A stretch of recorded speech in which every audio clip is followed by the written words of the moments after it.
Everyone, চলো আজকে তোমাদের সাথে লাঞ্চে কী হয়েছে সেটা শেয়ার করে দিই।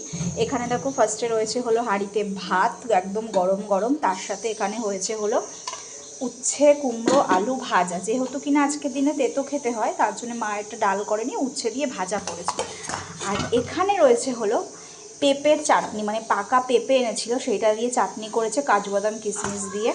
প্রথমে ভেবেছিলাম খেতে ভালো হবে না, আমি জানো তো যেটা মনে করি খেতে ভালো হবে না সেটা একটু ফার্স্টে ট্রাই করেছি, দুর্দান্ত হয়েছে খেতে, বিশ্বাস করো। আর এখানে রয়েছে হলো আমের ডাল, যেটা কিনা আজকের দিনে আমাদের খেতেই হবে। আর তার সাথে এখানে রয়েছে হলো আলু দিয়ে পটল দিয়ে তরকারি। তো আজকে কিন্তু আমাদের সম্পূর্ণ রান্নাটা হয়েছে পুরো নিরামিষ। আমাদের আজকে এই রান্নাটা খেতেই হবে। আর এটা আমার বাপের বাড়িতেও তাই রয়েছে। অনেকের আজকের দিনে পাচন মানে সমস্ত তরকারি একটা করতে হয়, সেটা আমাদের নেই, সেটা আমাদের শিবরাত্রির পরের দিন হয়।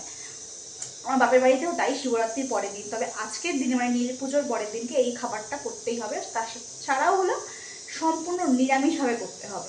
আর তার সাথে দেখো এখানে আমি ছেলের জন্যে হলো বসিয়েছি ভাত, একটা সব রকম সবজি দিয়ে ওকে আমি তরকারি করে দেবো। তার সাথে ওকে একটু এখান থেকে আর কি ডালের থেকে আম তুলে একটু ধুয়ে দেবো। আর একটু উচ্ছে না ওকে যদি আমি দিই, মানে আমাদের খাবারের থেকে ও ধুয়ে দিলে একটু খেতে পারে, যেটা নিয়ম রয়েছে, আমি সেখান থেকে ওকে কেন বাদ দেবো বলো। আর আগের বছর হলে ও তখন মুখ এঁঠো হয়নি, মানে অন্নপ্রাশনটা হয়নি বলে আগের বছর আমি দিতে পারিনি। তো এবছর যেহেতু পারে খেতে, তো একটু আমটা ওকে দেবো, একটু উচ্ছেটা দেবো। ওই জন্য ও ভাতের সাথে আমি এগুলো কিছু অ্যাড করিনি, এমনি সবজি দিয়ে একটা ঝোল বানিয়ে দিয়েছি। ও আজকে নিরামিষ খাবে, ও শনিবার থেকে নিরামিষ খাচ্ছে। কালকেও নিরামিষ খেয়েছে পনিরের তরকারি, আজকেও একটা সবজি দিয়ে খাচ্ছে।